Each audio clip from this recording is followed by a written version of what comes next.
हालांकि सभी पंथों में, सभी मतों में एक समय कालावधि के बाद कुछ चीज़ें अलग अलग ढंग से वो हो जाती हैं, तो लोग उनको सिर्फ यही देखने आते थे कि क्या इंद्रिय निग्रह, क्या इंद्रियातीत होकर के भी कोई व्यक्ति साधक ऐसा हो सकता है जिस पर सामाजिक प्रक्षेपों का कोई प्रक्षेपण ना होता हो, समाज की किसी भी गतिविधि का उसके शरीर पर कोई भी असर ना आता हो, क्योंकि वो प्राय निर्वस्त्र ही रहते हैं।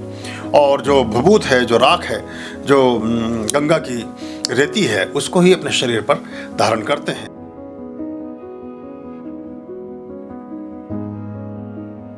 इन नागा साधुओं का क्या इतिहास है, इनकी सभ्यता क्या है और हमारे समाज में इनका योगदान क्या है, कृपया इस पर भी एक चर्चा कीजिए। माला जायसवाल, कोलकाता से। हमारे यहाँ 6ठी शताब्दी में बहुत सारे विदेशी आक्रांताओं ने आना प्रारंभ किया। 6ठी, 7वीं, 8वीं शताब्दी के आसपास से लोग आए और 9वीं, 10वीं, 11वीं, 12वीं तक तो तादाद बहुत तेज़ी से बढ़ गई।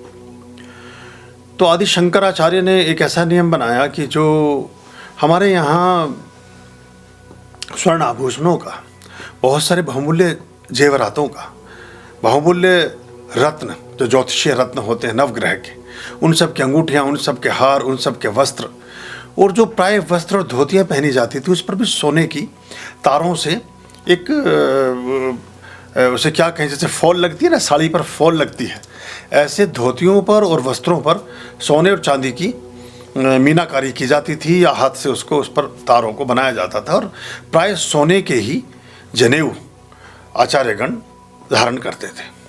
तो उसमें क्या होता था कि लाखों की, हजारों की तादाद में जब ये कुंभ का अवसर होता था तो बहुत सारे ऐसे अवसरवादी और बहुत सारे ऐसे लोग वहाँ पहुँच जाते थे कि जब वो साधक या गुरु या कोई शिक्षक या शिक्षार्थी शिष्य गंगा जल में उतर करके अपना कोई अनुष्ठान कर रहा है, कोई विशेष मंत्र का जाप कर रहा है, क्योंकि गंगा में नाभि तक पहुँच करके बहुत सारे मंत्रों के पारायण की बड़ी विशेष व्यवस्थाएं हैं। 2 चक्र आपके डूबे हों, 1 चक्र डूबा हो, 1 चक्र स्पर्श करता हो और बाकी 5 चक्र ऊपर हों। उसके बाद कुछ विधियां हैं जो मंत्र जाप में की जाती है। तो कई कई घंटे लोग जल में, जल समाधि टाइप की एक होती थी, वो करते थे। कुछ लोग आकंठ तक होते थे, कुछ लोग बिल्कुल गर्दन ऊपर होती थी, उस तरह से वो सब चलता था। तो कई बारी देखते देखते भी लोग सामान उठाकर भाग जाते थे, लेकिन जो साधक थे या जो इस तरह के लोग थे वो उसमें नहीं जाते थे, उसके पीछे नहीं होते थे। तो उसमें एक ऐसी व्यवस्था हुई कि कुछ लोग स्नानार्थियों का, पहले स्नान करने वालों की सुरक्षा व्यवस्था का जिम्मा लेंगे और नागा साधुओं को एक रौद्र रूप में, भगवान रुद्र के प्रतिनिधि के रूप में, एक विशेष रूप से ऐसे साधक जिन्हें ना मौसम का कोई प्रभाव हो, क्योंकि जो वो चिता की अग्नि की जो भस्म होती है, जिससे महाकाल की भस्म आरती होती है, उसको शरीर पर निरंतरता के साथ लगाते रहने से हमारे जो रोम छिद्र हैं, हमारा जो एपिडर्मस, जो स्किन का जो ऊपरी भाग है, वो संवेदना शून्य होने लगता है। उस पर गर्मी का, सर्दी का, शीत ऋतु का, किसी भी चीज़ का कोई प्रभाव खास होता नहीं है। तो उस पर वो लेप, गीला लेप भी करते थे, सूखा लेप भी करते थे, और तो बहुत सारी औषधियों का, जड़ी बूटियों का भी लेपन किए जाने का विधान रहा है। तो ये रक्षकों के रूप में शुद्धतम साधना करने वाले गुरुओं की और साधकों की सुरक्षा में आने वाले एक महान जन थे, एक बहुत पुण्य आत्माएं थी, और इनमें से ज़्यादातर खुद भी बहुत अच्छे साधक और समर्पित भगवान शिव के भक्त होते थे। तो इनके पहुंचने से वो जो उस तरह के अवसरवादी थे या विधर्मी थे और दूसरे धर्मों के संबंध रखने वाले लोग थे, उन्होंने प्राय फिर उसमें पहुंचना बंद करना शुरू किया, क्योंकि बहुत सारे लोग ऐसे अवसरों पर सिर्फ इसका ही लाभ उठाने के लिए जाते थे कि कोई अपना वस्त्र उतार करके किनारे रखेगा, कब कौन में ज्वेलरी उतार करके रखेगा, कोई लॉकर सिस्टम या मोबाइल, ये सारी चीज़ें तो कुछ थी नहीं, ना कोई CCTV कैमरे, ना कुछ भी नहीं था, कैमरा पता भी नहीं चलता था कि कौन लेके चला गया, क्या रहा। तो 4 लोग गए हैं, चारों ही स्नान करने जा रहे हैं, सोच करके कोई भी आसपास नहीं है। तो ऐसी चीज़ों में सुरक्षा के रूप में, रक्षकों के रूप में ये नागा साधुओं का एक बड़ा प्रकल्प जो है, बड़ा प्रकाट्य हिंदू धर्म की रक्षा के लिए ढाल और तलवार की तरह खड़ा हुआ। कमोबेश ऐसे जैसे सिख, बाद में वो थोड़ा सा उसका परिमार्जित स्वरूप सिखों के रूप में आया। सिखों की एक जो टोली निहंगों की है, वो अलग तरह से अभी भी वो उसी तरह की चीज़ों को समर्पित रहते हैं। तो और ये खुद भी चूंकि रुद्र के मानने वाले थे, भगवान शिव के अनुयायी थे, तो ये अपने भी इनके स्वयं के स्नान की अपनी एक मान्यता थी। तो वो नागा साधुओं का उसी तरह का एक विचार रहा। और नागा साधु इंद्रिय निग्रह के सबसे बड़े प्रतीक हैं, दिगंबरी हैं, जो हमारे 2500 साल पहले महावीर स्वामी ने एक पंथ के प्रतिपादन किया कि आप किसी भी चीज़ पर आश्रित ना हो, इतना कि वस्त्र पर भी नहीं, कपड़े पर भी आश्रित ना हो। उसके लिए भी किसी को कहना पड़ेगा कि कपड़ा दे दो या कपड़ा सिल दो या ले आओ, इतने भी आप पर आश्रित ना हो। पूर्ण रूप में स्वतंत्र आत्मा के रूप में, वही स्वामी की भी परिभाषा थी, वही साधु की भी परिभाषा थी, जो अपना मालिक स्वयं है, किन्हीं भी चीज़ों पर दूसरों पर आश्रय नहीं लेता है। और क्योंकि जब आश्रित होते हैं हम, तो उसमें दूसरे के मनोवेग बड़े गहरे हो जाते हैं। प्रेम में और विवाह में भी बहुत सारा जो कटुता आती है, वो पराश्रित होने से आती है। आप किसी पर निर्भर हैं, और जब निर्भर हैं तो फिर उसकी मर्जी वो जैसा चाहे आपके साथ करे। तो जो स्वयं सिद्ध था, जो संन्यास्त था, सन्यासी भी यही था। संन्यास, सन कहते हैं श्रेष्ठ को, न्यास कहते हैं अवस्थित हो जाना, उसकी प्रतिष्ठापना हो जाना।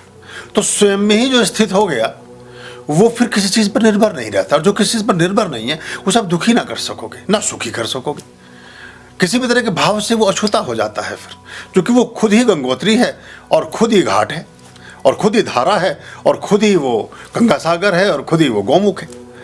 तो वही उसका उत्सर्जन करता है, और वही उसका प्रापक और प्राप्त करता है। तो ये इन विचारों को दृष्टिगत रखते हुए कहा कि दिगंबर ही मेरा वस्त्र है, जो अनंत आकाश है वही मेरा कपड़ा है, उसी को मैं ओढ़ता हूँ, और धरती मेरा बिछौना है, धरती मेरा नीचे का बिस्तर है, इस पर मैं सोता हूँ। जल मेरा जीवन जल है, और जो बाकी कंदमूल फल हैं ये मेरा भोजन है। तो बड़ी एक बहुत गहरी धारणा थी, जो मनुष्यत्व की पराकाष्ठा की बात थी। हालांकि सभी पंथों में, सभी मतों में एक समय कालावधि के बाद कुछ चीज़ें अलग अलग ढंग से वो हो जाती हैं, तो लोग उनको सिर्फ यही देखने आते थे कि क्या इंद्रिय निग्रह, क्या इंद्रियातीत होकर के भी कोई व्यक्ति साधक ऐसा हो सकता है जिस पर सामाजिक प्रक्षेपों का कोई प्रक्षेपण ना होता हो, समाज की किसी भी गतिविधि का उसके शरीर पर कोई भी असर ना आता हो, क्योंकि वो प्राय निर्वस्त्र ही रहते हैं। और जो भभूत है, जो राख है, जो गंगा की रेती है, उसको ही अपने शरीर पर धारण करते हैं। या जो उनके धुने में अग्नि प्रदीप्त होती है, उसकी अग्नि का ही ताप उनके लिए गर्माहट है, और उसमें से जो उसका जो हविष्य बसता है, जो उसमें जड़ी बूटियों का जो पदार्थ बाद में, जिसे हम राख कहें या उसे भस्म कहें, इसलिए भस्म आरती का और भस्म स्नान का बड़ा गहरा संबंध भी रहा है। और वो इस बात की भी द्योतक है कि मिट्टी को मिल जाना है मिट्टी में, पानी पर पानी से खींची गई लकीर है ना। जिंदगी जीना ऐसे है जैसे पानी पर पानी से पानी लिखना, तो बस ऐसा ही है ये। तो इसमें वो अंतिम स्थिति जिसमें आप मिल जाएंगे, जुड़ जाएंगे, वो इसका प्रतीक था। बहुत सारी परंपराओं में आज भी, जैसे बहुत सारे अखाड़े हैं, बहुत सारे पंथ हैं, उनमें आज ही दीक्षा के साथ, शरणागति के साथ, स्वीकार के साथ और परमात्मिक पथ पर अग्रसरित होने के साथ ही पिंडदान भी कर दिया जाता है। अभी एक बच्ची की कहानी आजकल का आप चर्चा में है, आपने सुनी होगी। प्रयागराज में उसका पूरा परिवार एक गुरु परंपरा में, उस बच्ची 13 साल की बच्ची को वहाँ दान दे करके आए हैं, उसका कन्यादान कर दिया है उन्होंने, और उन्होंने उसका पिंडदान भी कर दिया है। ये बड़ी परिमार्जित विधियाँ थी, क्योंकि होता ये है कि थोड़े समय बाद मानवीय वृत्तियाँ अपना काम प्रारंभ करती हैं। तो इसमें आ गया, इसीलिए अग्नि का रंग चुना गया कि भस्मीभूत हो गया सारा अस्तित्व, कुछ बचा ही नहीं। अग्नि में सब जल करके पवित्र हो गया। शुद्ध कंचन सोना जो था वो एकदम से बढ़िया रूप में निकल करके सामने आया, कनक बन गया वो उस प्रक्रिया से गुजरने के बाद। तो उसमें जैसे ही दीक्षा की व्यवस्था होती थी, उसमें पिंडदान भी कर दिया जाता था, उसका अंतिम संस्कार की भी क्रिया थी। तो ये जो शरीर पर भभूत लगाए बैठे हैं, चिता की भस्म से स्नान करते थे जो नागा, यहाँ भी बहुत सारे करते हैं। मतलब ये था कि हम हर समय बोध रहता है मृत्यु का, और जिसको मृत्यु का बोध है वो परम पवित्र आत्मा होती है, क्योंकि हर समय वो सर्व शाश्वत सत्य है।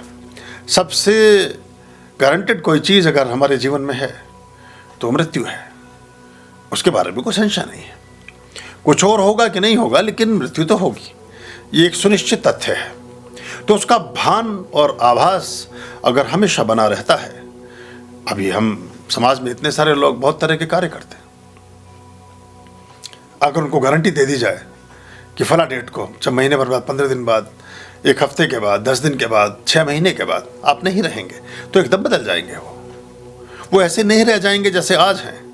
अब जिस दफ्तर में वो बैठे हैं, जिस सरकारी या गैर सरकारी या प्राइवेट या निजी कार्यालय में कहीं काम कर रहे हैं, उन्हें पता चल जाए कि मैं अगले रविवार के बाद इस कुर्सी पर नहीं बैठूंगा, तो एकदम से बदल जाएगा उसका सोचने का ढंग और काम करने का नज़रिया। लेकिन इसका बोध हो नहीं पाता है। तो मृत्यु की जो सिखावट है, उसकी जो सिखावन है, वो भी इन नागाओं का ही एक संदेश था कि सदा सर्वदा इस बात का भान बना रहे कि वो चल चुकी है आपकी तरफ। और हम प्रतिवर्ष जैसे जन्मोत्सव या हर वर्ष नया वर्ष मनाते हैं, एक वर्ष अपने जीवन का और हम भस्मीभूत करते हैं, एक वर्ष जीवन का और स्वाहा और समाप्त करते हैं। हम एक वर्ष और मृत्यु के दरवाजे की ओर आगे बढ़ें। अगर मरने में 85 साल थे तो 80 रहे, 84 रहे, 83 रहे, 82 रहे, ऐसा मतलब हम हमेशा वो काउंट डाउन गिरता जाता है। तो उसका बोध बना रहे, क्योंकि मृत्यु का बोध सर्वाधिक शाश्वत बोध है और ये अध्यात्म की चेतना का एक मूल तत्व भी है। हमारे बहुत सारे जो आध्यात्मिक गुरु हुए, चाहे ऋषि दयानंद हो, चाहे स्वामी विवेकानंद हो, चाहे रामकृष्ण परमहंस हो, चाहे दार्शनिक अरिस्टोटल और सोक्रेटिस हो, चाहे मैकियावेली हों, चाहे ओपेंस्की हों, चाहे चाणक्य ही क्यों ना हो, चाहे चंद्रगुप्त मौर्य भी क्यों ना हो, सब, और डायोजनीज क्यों ना हो, ये सारे के सारे मृत्यु के बोध से ही अपने जीवन के परिमार्जन की ओर उठ सके। सिकंदर भी क्यों ना हो, जब उसने कहा कि जब मैं मरूं तो मेरे हाथ ताबूत के बाहर लटका देना। मैंने पूरी दुनिया विश्व विजय किया, लेकिन दुनिया को पता चले कि ले कुछ भी नहीं जाया जा सकता अपने साथ। कितनी दुनिया आप जीत लें, जाएंगे खाली हाथ ही। ये उसकी अंतिम वसीयत थी, उसकी अंतिम विल थी। तो ये मृत्यु के बोध को और सघन करते हैं नागा, जो हमारे प्रतिष्ठित नागा साधु हैं, नागा बंधु हैं। ये भगवान शिव के गणों के रूप में ही चलते हैं और बड़ा मनभावन और बड़ा मनोहारी दृश्य और उनके मंत्रोच्चार, उनके जय घोष और उद्घोष होते हैं। और ये भी पता चलता है कि ये जीवन की ये सत्यता तो यही है, कुछ भी हो बाद में तो सिर्फ यही रह जाएगा। और एक वो वृक्ष की समिधा, वृक्ष का तना आपके सीने से लिपटा रहेगा, आपके सीने और कमर के नीचे लेटा रहेगा। दूसरा वो पुष्प जिसमें कभी एक लोटा जल कहीं के दुनिया के पुष्प में कहीं डाल दिया होगा, वो अर्थी के सीने पर पड़ा होगा। ये दो ही चीजें साथ जाएंगी, बाकी कुछ भी नहीं। एक फेंका गया फूल, डाला गया फूल, और दूसरा वो पेड़ का एक हिस्सा जिस पेड़ के बारे में हमने कभी सोचा नहीं, वो आपके संग साथ जाता है, बाकी सब यही रह जाता है। आर्याम अभयाम भज रे चित सन